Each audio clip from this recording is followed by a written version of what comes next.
Following is a production of DallasCowboys.com and the Dallas Cowboys Football Club. How about them Cowboys? Yeah! Go Cowboys! This is Cowboys StoryLine with Nick Eatman. Good morning, everyone. Welcome to Cowboys StoryLine. It is Friday, December 13th. Ooh, Friday the 13th. Is that even a thing? I wonder, I guess it is still a thing. For the younger generation, they even know what that is. I never actually watched any of those movies, but I've heard about them, of course. But it's been that kind of season, I guess, for the Cowboys to have a Friday the 13th type of year for them. So that's what it is. This is where we are. Cowboys taking on the Panthers. Let's talk about that. Let's talk about whatever you guys want.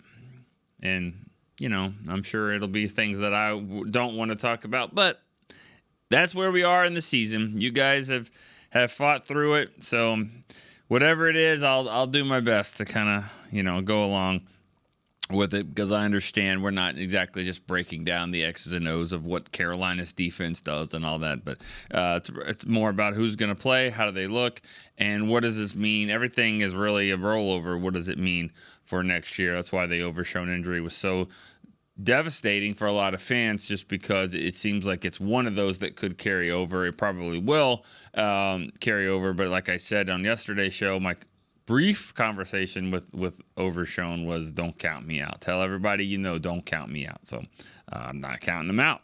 And I guess what he's saying, he's talking about next season. But then again, they got to be smart about it. They can't rush anybody back, and it's important for him to get right when it's time to get right.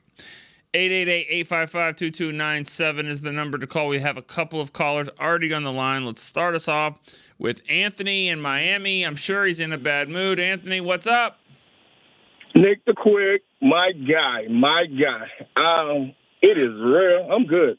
It is rare that I call twice. But I like you so much, I'm going to call you again. All right. I already gave my Carolina stuff yesterday.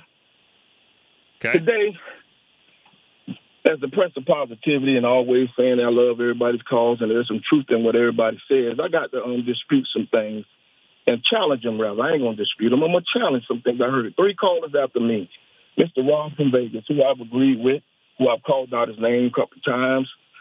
I don't talk to Rob or see Rob or whatever, see how he talks or how he interacts, because I'm not on the Storyliners. I'm an all-Storyline team, but I'm not on the Storyliner, so I don't get that interaction with a lot of people.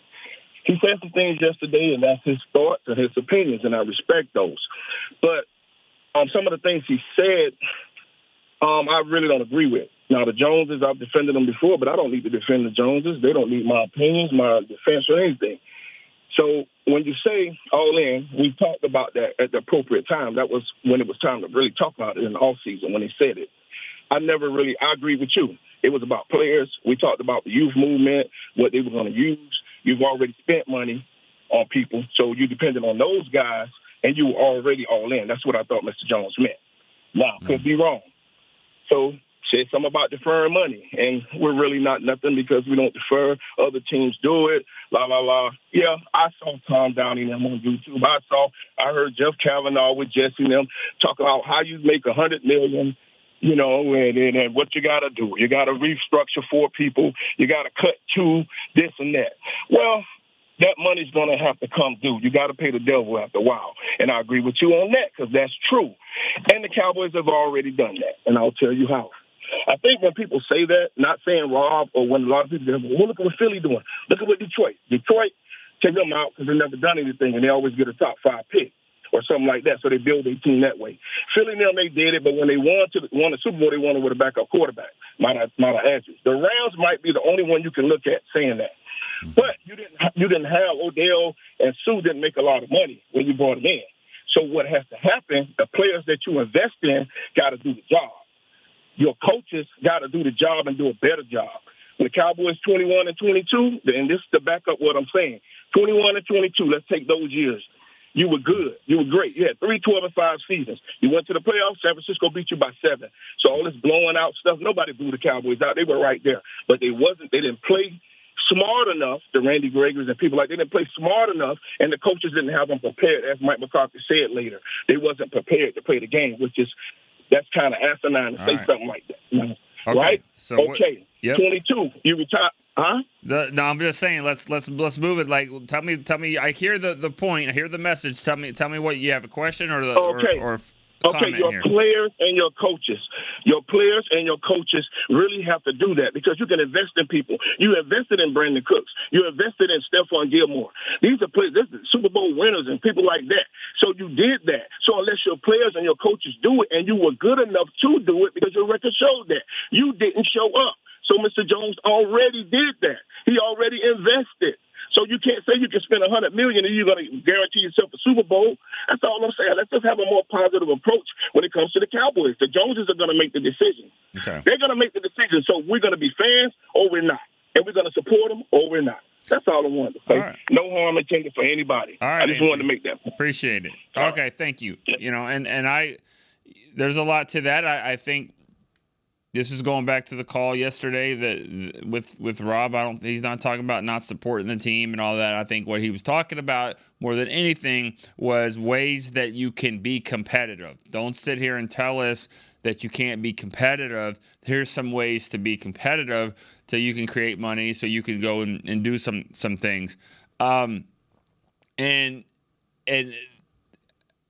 I agree with some of it, but I do think that you can't just keep saying, well, this is the approach every year. You're just going to keep doing that. You're going to keep taking out, this loan and just keep pushing it. It doesn't work that way all the time, but I think there's a middle ground, and I think that there's times where you say, all right, yes, we're up against it here, but this player right here that's available, we could get him if we needed to. We really wanted to. We could get him. It's against our model. It's against our plan overall.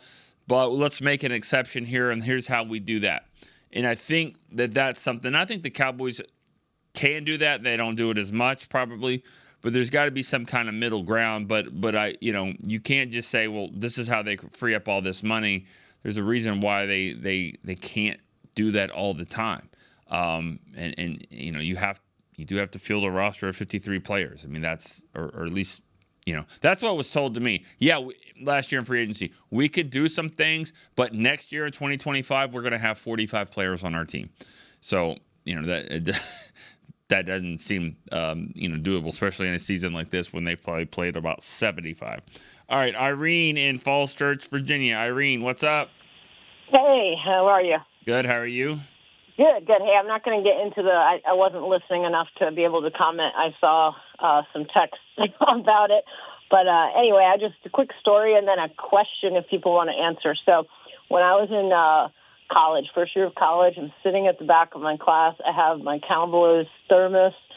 Somebody walks in and sees it, and it's just like, ugh, Cowboys. And I'm like, what, Washington? Carolina Panthers. So my question for people, that was the first time that a non-really traditional rival ever got in my face about being a Cowboys fan. So my question for people, if they want to answer, is what's the most random team that's shown you hate? So not including our division rivals or even like the Steelers, Packers, and 49ers. That's what I'm interested in. All right. Thanks. Bye. All right. Random team that gives some hate. Here's my thing to that. I don't really have a problem with that if your answer is a team. It's the ones that say, I hate the Cowboys. They suck. Blah, blah, blah. All right, well, who's your team? I don't really have a team. I just watch the game sometimes. I'm like, well, then, all right, you can go. You can shut the front door because, nobody cares about that. Either, come to the party, bring something to the party. Don't just walk in and say, I don't really care. I'm just here for the good times. No, bring something. And that's what it is. If you're a Panthers fan, fine. They need them. We were there last year. They need fans. So yeah, I mean that's cool. I mean, at least they have a fan. If you want to talk about the Cowboys, fine. So yeah, that's Irene's question is there's been some random teams. I don't know if it gets better than that of Carolina fans, especially talking to the Cowboys, and I'm sure we've been to a Super Bowl before you guys, or something crappy like that. Not that they won it ever. All right, let's go to Paul in Vancouver. Hey, Nick, what's up, man? How are you? Good. Happy Friday. You too. Thanks, man. Try to be quick. Got a few things. So I enjoyed the show yesterday. I would hope people would, look at the facts before they, criticize coaches and ask about new. I know we're trying to get out of, talking about changes and things like that. But I really like what Coach McCarthy's doing. The pre-snap penalties are down. He went to Washington, now Coach Dan Quinn with an undermanned team. I like how he's changed the play calling lately. With he's calls these plays on first down to get Cooper Rush out of these third and long. So I see a lot of positives, and it's a great thing when the star players are kind of advocating for him. And I just see way too many positives. And if you look over the last few years, Bill Belichick, he was part of one of the most talent-poor teams in the league, and he had a big hand in it. McCarthy's won 12 games 3 years in a row. Over the years, we talked about safety being an issue in the middle of the defense. Like, he's come in and fixed all these things, right? So I just see way too many positives. Yeah. So I wanted to say that. Good. Just had two questions, if you don't mind. Okay. I was really expecting Jalen Brooks to take a step forward this year. He looked good in the preseason. He seemed like he had a connection with Cooper Rush. I really think him and guys like Tyler Guyton need to play. So can you let me know what's going on there? And It doesn't seem like Jalen Brooks has much of a route tree. Everything's kind of deep. So hopefully I'm wrong on that, but I was really expecting more there. And given that we're going to Carolina this week, I never thought that Darren Woodson's last game would be that playoff game in 2003. So I've always kind of wondered to myself, like, if he would have stuck around for another year, he could have played with D. Ware in that 05 class. Have you ever thought that? And I asked you a while ago what your favorite live player was. I'm like, I didn't even realize, like, you watch every game live. So do you have a favorite play in Darren Woodson's career? Darren Woodson. I just want to... Yeah. I want to share mine if quickly could. Because in his last year in 03, we were playing the Bills, and it was like a really rock'em sock'em game. It was like 10-6, something like that, where we won. Mm-hmm. They had a running back, the Bills, Travis Henry. He broke a run in the middle. This was a 230 back. Like, he was kind of like Marshawn Lynch style. Like, he was a beast, like 1,300 yards a year. And Darren Woodson just came out of nowhere and just laid him out. Yeah. And that's when I thought to myself, I'm like, he's just as good as he was in year 12 as he was in year 1 or year 2. Like, so he was a rare guy, and it was nice seeing you in Dallas, and nice seeing him in the media, and Woodson doing so well. So all the best to him.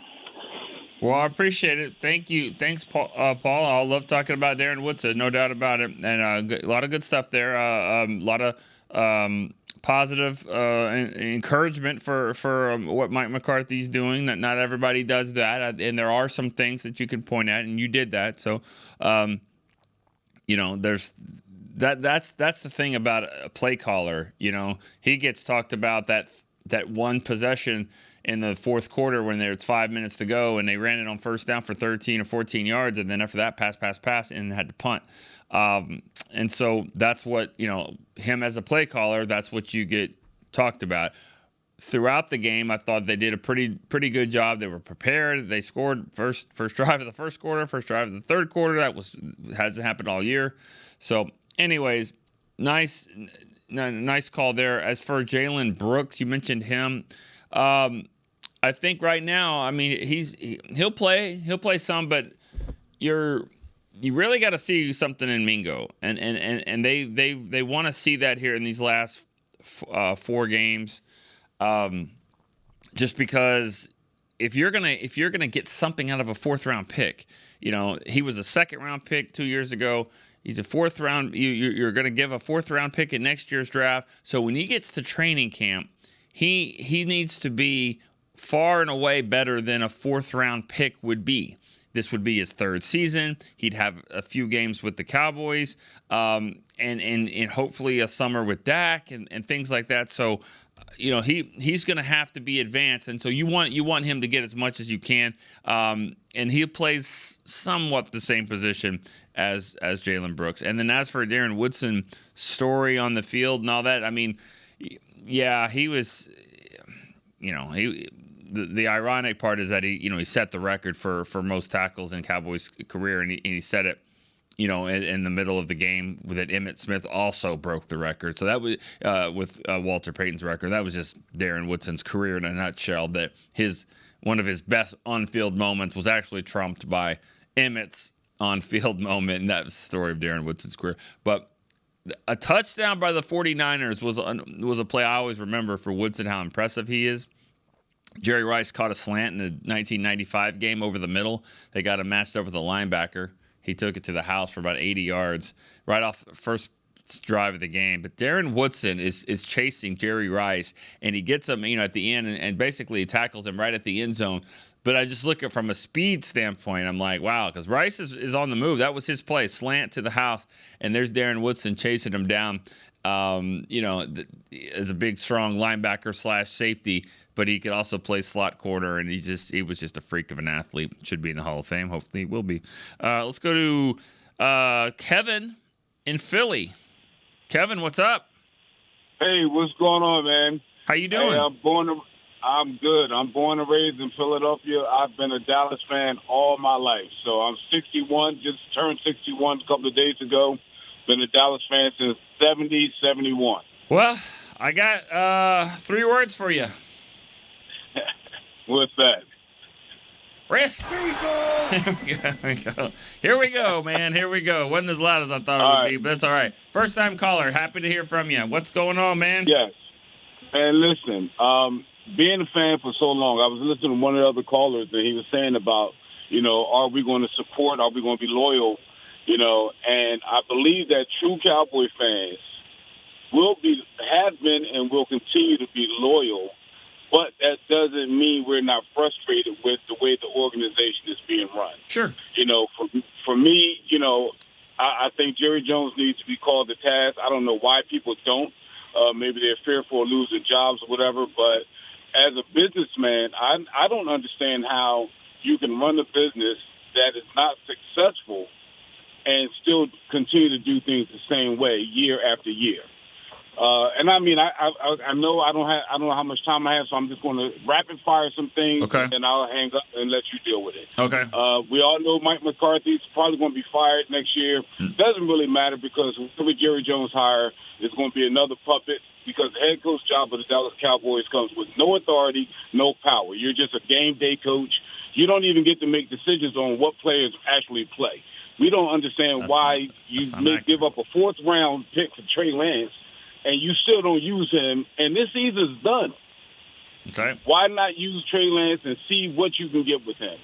I don't like Mike McCarthy's play calling. I don't like his time management. There is no way that Dallas will ever hire a legitimate coach such Kevin, as hold on. Stop. Let's talk for just a second about this. So you just said McCarthy doesn't make the decisions based off of who plays in the game. So who does then? If he's not McCarthy, who's making the decision? Well, okay. So here's why I say that. Who's making the decision to play Cooper Rush over Trey Lance? Because when you listen to Jerry Jones' interviews, he's the one making that call. Okay. Who do you think, though, is the better quarterback to win the game against the Panthers? Trey Lance or Cooper Rush? Well, right now, does that game even matter? No. Just who do you think is the better quarterback to win this game? Who do you think? I think it's Cooper Rush. What do you think it's Lance? Well, I would say go with Lance and see what he got. Okay, we don't know what he can do in the game, and because this, you're not answering the question. You're not answering the question though, because you just keep talking big picture. I'm talking about this game. Who wins this game? Who's the better quarterback for this game? I think it's Cooper Rush. You know what? I would say Cooper Rush. Okay. If I believe that this game has some type of significance. And I understand that. And it does. I understand what you're saying. For Mike McCarthy, he is trying to win the game. He needs to win this game. For him, the coaches need to win. Their record all of it because they understand what's on the line for them every single game. He's trying to get a winning record. He doesn't want a losing record. He wants to go 9-8. He's trying to finish it. So if every game matters to him, so he wants to go out and win the game. And Cooper Rush helps him win the game. So if he wasn't making the decision, then it would be Trey Lance. So that's why I'm going to challenge you. I don't think that Jerry's making the decision on this. I think Mike McCarthy's making the decision on this. You really? Now, so, okay. Yeah. Has Cooper Rush, I agree, has shown flashes of brilliance. I believe that he has shown capability in being able to win games.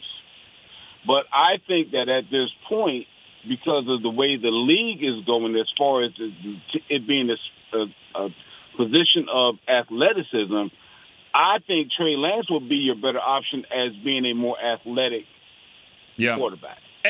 And you're right about that. I'm fine with playing both. I'm fine if they both go out there and play some. I think that's where we are part of the season. I wouldn't be as opposed to that. But don't forget this. This is a really tricky situation. Both Cooper Rush and Trey Lance are free agents next year. So you want to see what Trey Lance – you know who else wants – the other 30 teams, not the 49ers, but 30 other teams would love for the Cowboys to play Trey Lance so they can get an idea what he can do. Maybe they would like to sign him as well. So who are you developing him for? That's what makes this thing kind of tricky. If he had 2 or 3 years left on the deal, he's the starter. No doubt about it. I want to see him play.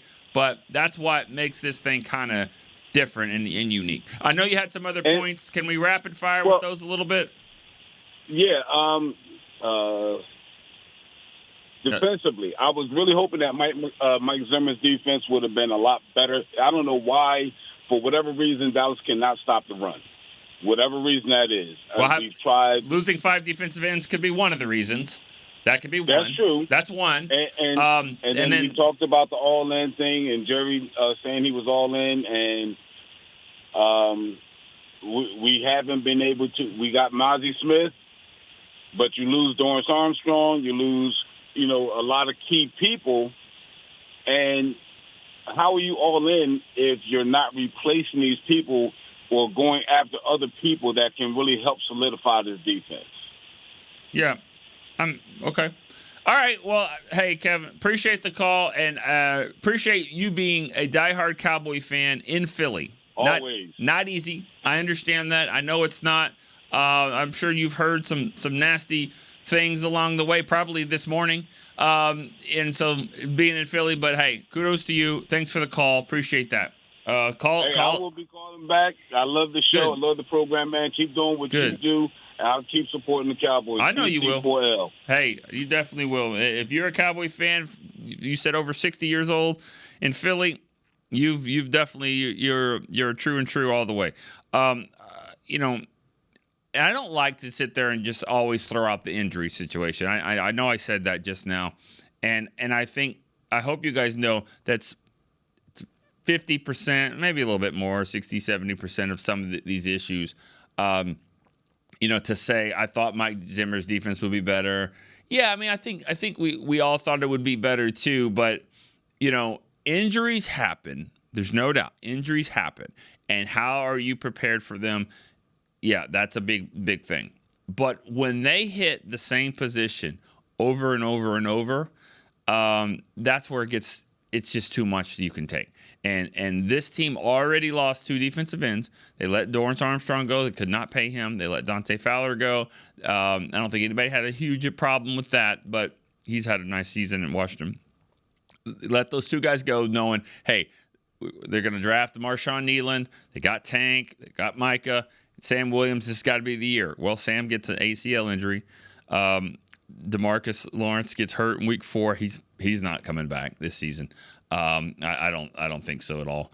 Micah, he's had the injury that really affected them. Marshawn Nealon can't stay healthy. He got hurt a little bit there, and it's just been this revolving door of tryouts for defensive ends. Guys you've never heard of have played a lot of football this year. And then on the cornerback situation, Diggs and Bland did not even play together until this last game against Cincinnati. I mean, you guys had we hadn't heard of Oruwariye, Josh Butler, Keemon Hall, Kalen Carson has had to play a lot. Like it's not been what you wanted from the pass rush standpoint, from the run stopping standpoint, and then obviously from the corners. And I didn't even mention the linebackers, which the linebackers have been somewhat healthy until now. Overshown is out. You look at the injury report, there's like 4 linebackers on the injury report. So, all right, we're going to go to break real quick. I know we got 2 callers on the line, but I got to hit this first break in. We'll be right back to answer more calls. Cowboys fans, when it comes to navigating the ever-changing world of tax, your business needs a partner it can trust to tackle even your biggest tax challenges. Ryan is the largest firm in the world dedicated exclusively to business taxes. Our team of tax professionals has local expertise in all areas of tax and can help you uncover savings opportunities you didn't know you had. Learn more about how Ryan can improve your overall corporate tax performance by visiting Ryan.com. Ryan, the official tax partner of the Dallas Cowboys. Hey y'all, Matt Pittman of Meat Church here. With football season kicking off, I'm already gearing up to bring the smoker back to AT&T Stadium for some epic tailgates. But with that Texas heat, it's crucial to keep my beer hand cramping cold. That's where Yeti's insulated Colster can cooler comes in clutch. This year, you can even get them with the iconic star engraved on the side. Licensed Yeti Cowboys gear is now available at Stadium Pro Shops, concessions, and on Yeti.com. Check it out today. Yeti, official cooler and drinkware of the Dallas Cowboys. We got big personalities. We got big hair, big belt buckles. We got fans all across this big state and enemies in every other one. We even got a big star on the 50-yard line. Smirnoff knows football is a we thing, an experience that is best enjoyed together. With good drinks and good folks home or away, we rally together. We cry together. And we always rally cry together because, most of all, we got big love for them boys. Smirnoff, we do game days. Please drink responsibly. Back to Cowboys Storyline. The Walter Payton Man of the Year Award, presented by Nationwide, recognizes players who do so much on and off the field this year. They've recognized Zach Martin. You can get a chance to vote for Zach Martin for the Walter Payton Man of the Year. You can tweet your vote, hashtag WPMOY challenge. The voting ends January the 6th. All right. Back here on the Storyline, got a couple of callers that have been waiting, so we're going to go to it. Mike in Apopka, Florida. Mike, what's up, man? Nick, hey, how you doing, man? Good. How are you? I'm doing fantastic, thanks. It's been a good year personally, not a great year on the football side of it, but hey, I think, before I get started, I just want to wish you and your family a really Merry Christmas, Happy New Year, if I don't get a chance to talk to you again before that. I just really think that this whole year has just been a revolving kind of door from the Packers game. Nothing went right in the Packers game, and nothing has gone right this season. It's just kind of been an evolution and kept going on this year. And I think at the end of the year, we've got to stop kind of that movement and say, hey, it starts with McCarthy. He's got to go. We got to get somebody else in here to re-energize this team and build for the future. And I didn't hear your comments. I've been really busy with work, so I didn't hear your comments around what happened Monday night with the punt return, the block, and AO, touching the ball. But from my perspective, he made a mistake. It was a terrible play. He's got to know better. Mm-hmm. And then to come out the next day and do an interview and double down on his mistake, to me, sends a clear message that there's no accountability with the team. There's no responsibility for their actions. What would you do? What accountability? What, a slap on the wrist, a fine, a cut? What would, like you say accountability? What would you do there to make him accountable for that play? Cutting him? Nick, if you're asking me, I would have cut him. Yes. Okay. I mean, like Jimmy Johnson did with Kerwin Richards. No. Jimmy Johnson, Kerwin Richards fumbled twice. He fumbled. He knows the rule. He fumbled. Leon Lett did the same thing. Would you have cut Leon Lett? Yeah, but Nick, you remember Leon Lett is not the same as AO. Just like when, right. So what if are you Michael really saying? Irvin's sleeping in a meeting, you're not going to cut Michael Irvin. I understand. I understand. That's the problem, though. You're talking about accountability, but you're also talking about the fact that we're going to play favorites here. We're gonna, and we are, and they all do. This guy makes more money than this guy, so you treat people differently. So you're gonna cut him because he made that play. You cut him to set an example. If Curvin Richards could play, he wouldn't have been cut. So right. That's what I'm saying. Okay, like you got to say, hey, you can't come out the next day, Nick, and say, listen, I stand by screwing up the game and costing my teammates the game. I stand by the mistake I made. Like you got to at least have some remorse and say, look, I made a mistake. I shouldn't have touched it. I should have ran away when everybody was yelling, "Get away, get away." Let me tell you, Mike. Let me tell you this though, that. He talked like the next day. He didn't talk after the game. I was standing 10 feet from his locker with 3 other reporters trying to talk to him, and C.J. Goodwin and Jordan Lewis was blocking it. It wasn't going to happen. And I was told, if you had been in here 10 minutes earlier, you understand why this wasn't happening. Remorse? He had more remorse than you could possibly fathom. He did not. I mean, he lost the game, and the season was already lost pretty much, but that was the nail. We know that. Everybody knows that. So, but then you can't come out the next day to the media and to the fans and say, hey, I own it. I made a mistake, and I'm standing by making the mistake. You got to say to the media, yeah, I made the mistake. I'm sorry. I screwed up. But he didn't do that. I mean, if he felt that remorseful during where he's got to get teammates to block him so you guys can't talk to him, then he's got to come out and say, I screwed that up, man.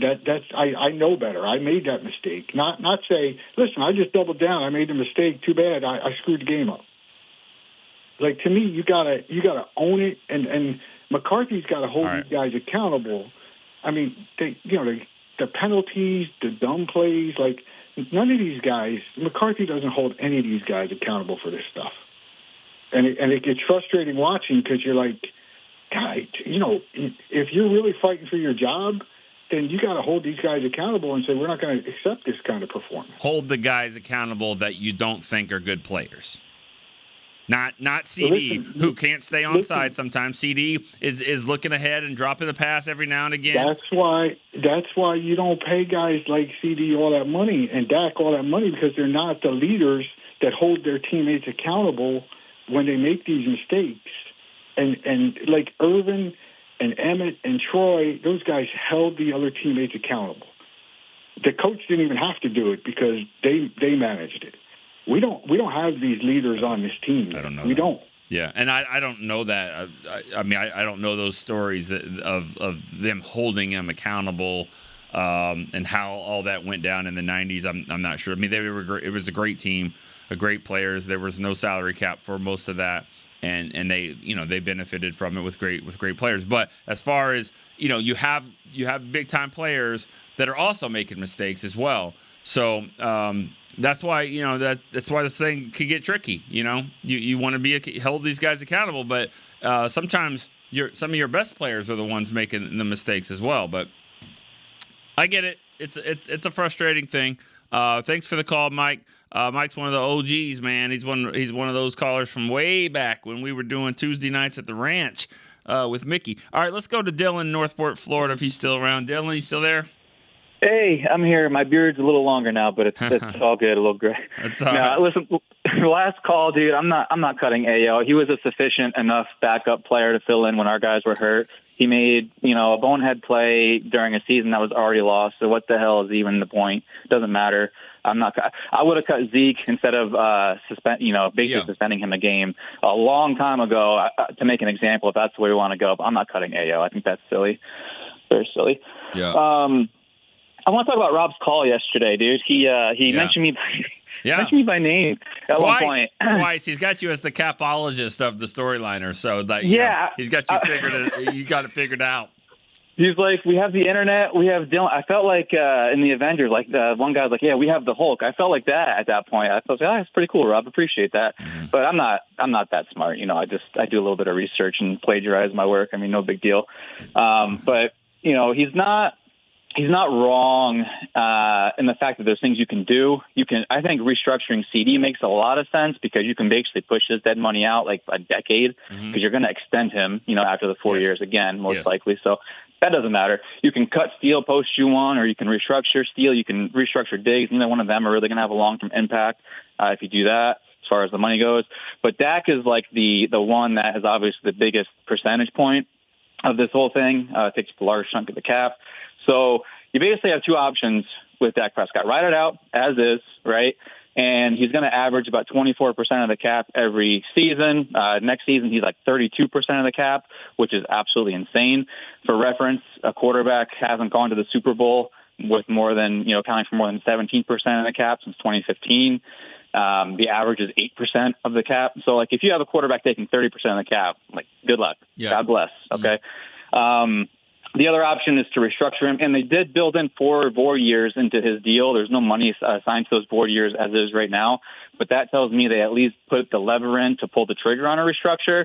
And, if you do that, you can afford players now, but it's going to suck in 2029 when all that money comes due at that termination of his contract. So it's like, do you want to have 4 years left of Dak Prescott with potentially being able to sign good players, or do you want to just kind of roll the money over from his old contract into this new one here, amortize it out over 4 years, and then you don't have a big penalty at the end. So it's like kind of crappy options both ways, but that's, where you're at. So, like, what do you do? That's the question, I guess, for this offseason.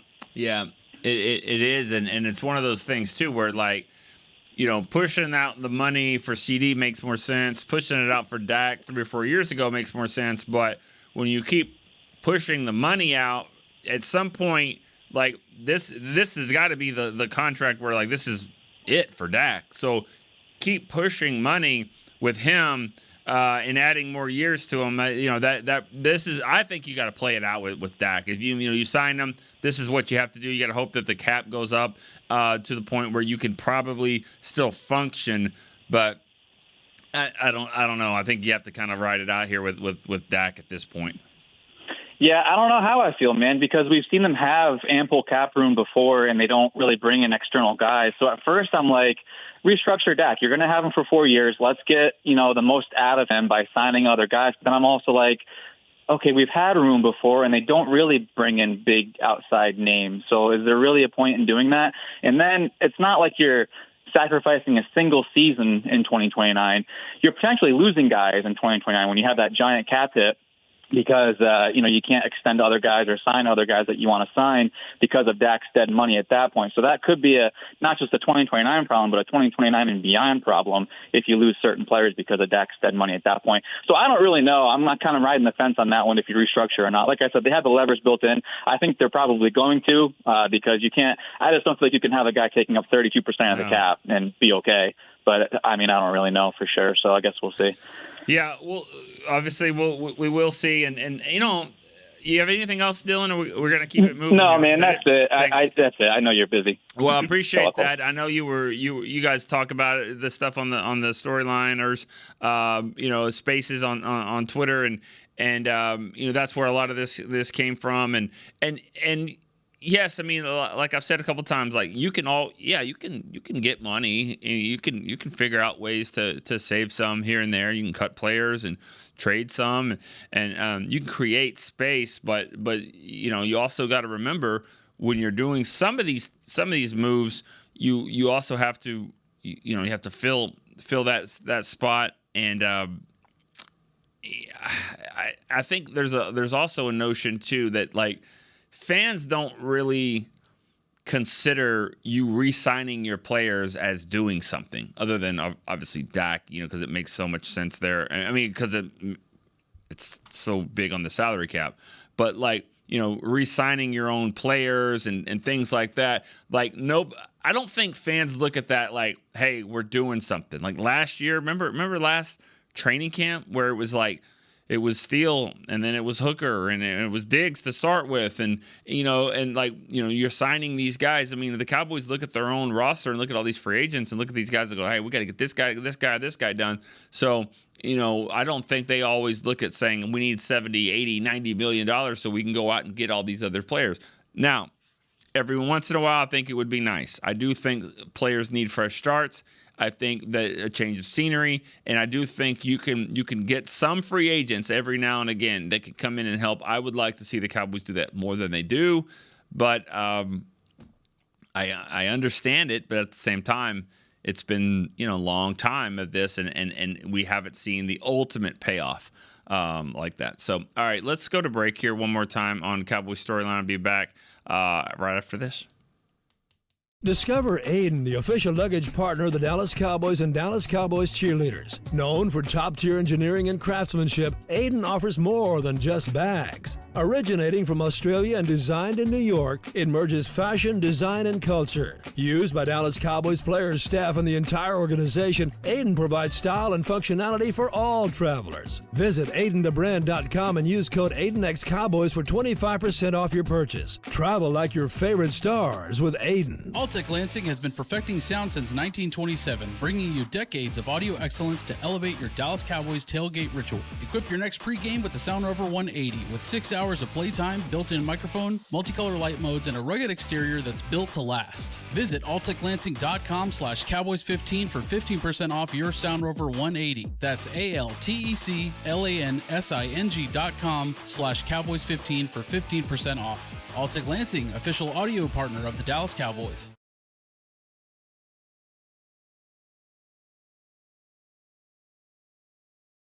Back to Cowboys Storyline. If you need some gifts for the holiday season, go to the Cowboys Pro Shop. Log on to shop.dallascowboys.com, a Fanatics experience. Back here on the show here, Friday the 13th edition. Let's go to Mike in Birmingham, England. Hello, Nick. How are you doing? Good. How are you? I'm very well, thank you. Nick, we've done favourite guy movies. What's your favourite Christmas movie? Christmas movie? Four Christmases. Vince Vaughn. Love it. Fantastic. Yep. Yeah, mine is Love Actually. There's a part in that where the guy with an English accent is irresistible to all American women. Now, I've only been to the US once, and that wasn't my experience, but, nice. Cracking film. Yep. So I tried to call you earlier in the week, Die Hard, by the and way. I was mostly... Chris says Die Hard. Don't start that argument. Don't start that one off. It's definitely an argument. I tried...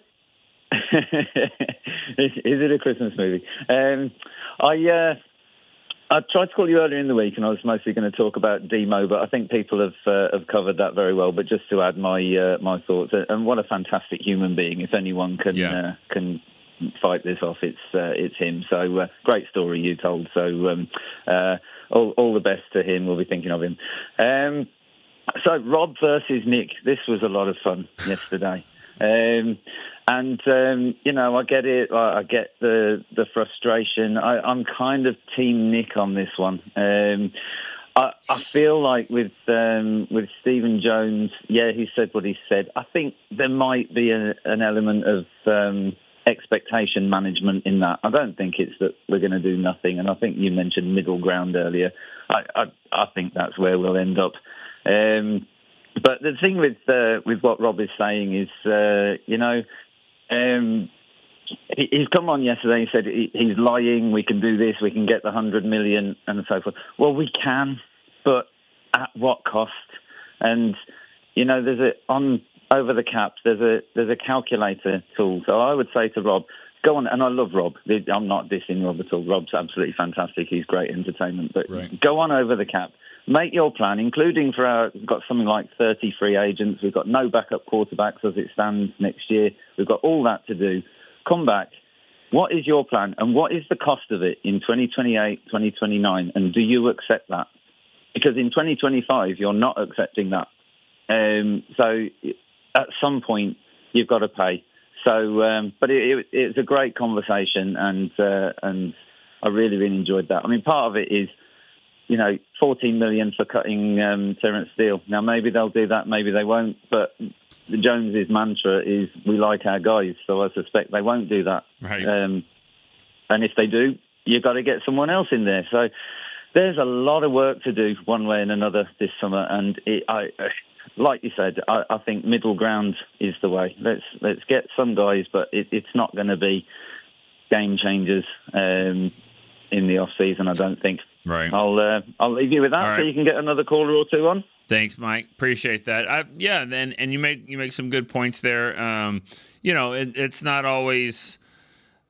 It's a complicated thing when you're going into multiple years. And I don't know if that's exactly what he was saying or even caring about. He was talking about more next year, going year to year. Things change all the time, and that's what makes it tough. You do have an eye towards the future, but at the same time, you've got to figure out what you're doing right now, as well. And that's what these fans care about. What have you done for me today?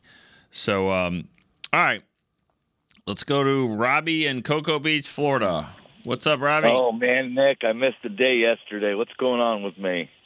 I don't know. I mean, you because the thing is, we have a stipulation on this show that if you call 7 days in a row, you become a co-host on the show, and it was just 6, so you're out. So okay, I got to start a new trend then. I'll start again.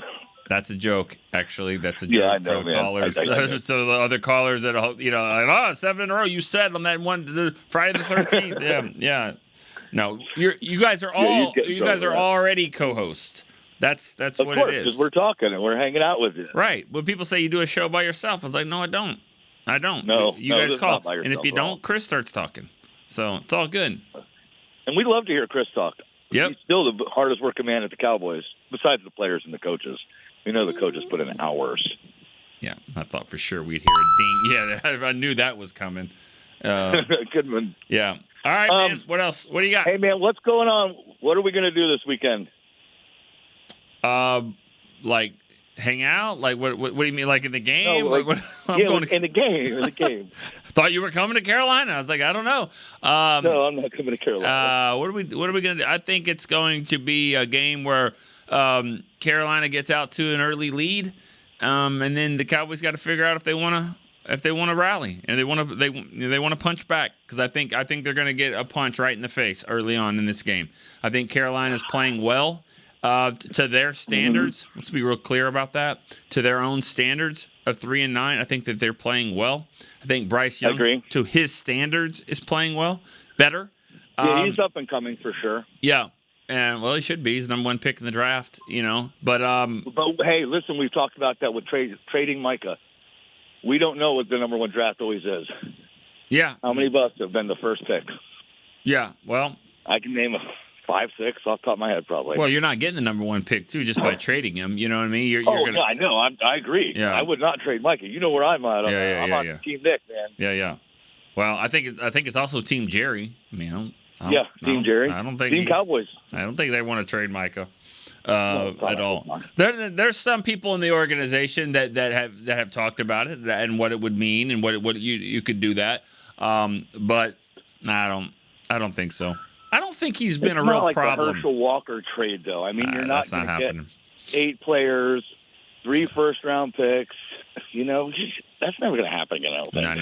No, that's not happening. That was pre-salary cap and all that stuff. Pre-salary cap. Yep. Well, I kind of still wish we'd go back to no salary cap. We could be like the Yankees or the Mets and always in the Super Bowl. There'd be a couple teams with us, though. There'd be some teams. The parity would not be as fun. I agree with that. No, it wouldn't be. It wouldn't be as fun, but it'd be cool for the Cowboys. It'd be cool for us Cowboys fans. Yeah. Yes, sir. Yeah. All right, Nick. Have a good day, my friend. You too. All right. See you later. All right. Let's go to Lester in Minnesota. Be our last call. Lester, what's up?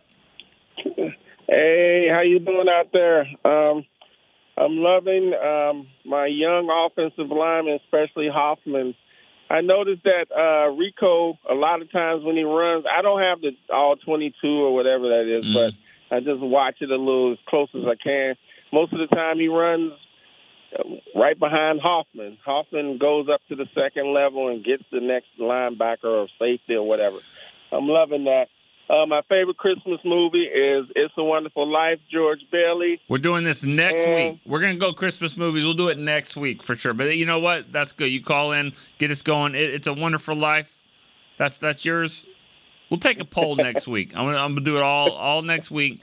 Even though next week is going to be a really weird week for the schedule. I'm just warning you guys now. Changes on the schedule Tuesday. Changes on the schedule on Thursday maybe. Friday there will be no show. Just throwing it out there. Next week will be a different week for Cowboy Storyline.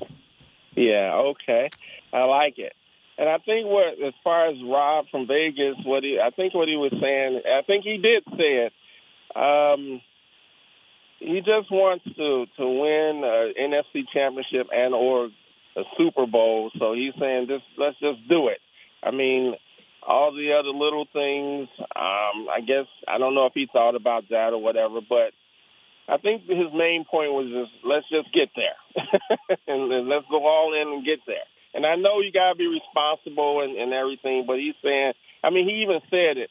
Well, we'll take 3 years from now being 1-15 if we can go to a Super Bowl, pretty soon. I think that's what he meant. But anyway, I just want to end it with what I always end it with. Until we get a good to very good offensive and defensive line, Cowboy fans, this is what we got. Go right. Cowboys. Oh, my score will be 24-10 Cowboys. Go Cowboys. All right, sounds good. I also want to throw in, thanks for the call, Lester. Sergeant Sue had texted earlier in the show, said defense looks even better against these Panthers. Dallas wins 26-12. This delusion is deliciously delightful. That's a inside joke there that he's been saying. I think I heard him say that on the Storyliners last week. All right, yeah, and to the point, I've never heard anybody that didn't call in the show that's been referenced as much as my man Rob from Vegas. That's why you're the captain, man. But I think more than anything, what was saying was, I mean, just think about that day that you've had, where maybe you had car trouble here and then got in trouble at work. Boss goes on to you or something, and then you get home and you're dealing with stuff here and, and burned the food and all this stuff, and you're going to bed and you go, you know what? Tomorrow's going to be worse. Like, nobody wants to hear that. You want to go to bed and you're like, you know what? It's going to be better tomorrow. And that's what it kind of feels like. It's like, this bad year, I'm dealing with it. Oh, next year's going to be worse than this. Well, nobody wants to hear that. And I understand the frustration there. All right. Next week, we will be back on Monday talking about this Cowboys-Panthers game. And as I said before, some changes in the schedule. Tuesday's show is going to be at a different time. And maybe some other changes as well. I don't think we'll have a show next Friday because we have a work event there. I think that's going to be a lot of changes all over the place next week with the podcast. So stay tuned for that and bear with us as we get to this holiday week. All right, let's see what happens. Cowboys and Panthers in Carolina on Sunday. We'll talk about it on Monday. We'll see you guys then. For Chris Beam, I'm Nick Eatman. See you next time on Storyline. This has been a production of DallasCowboys.com and the Dallas Cowboys Football Club. How about this, Cowboys?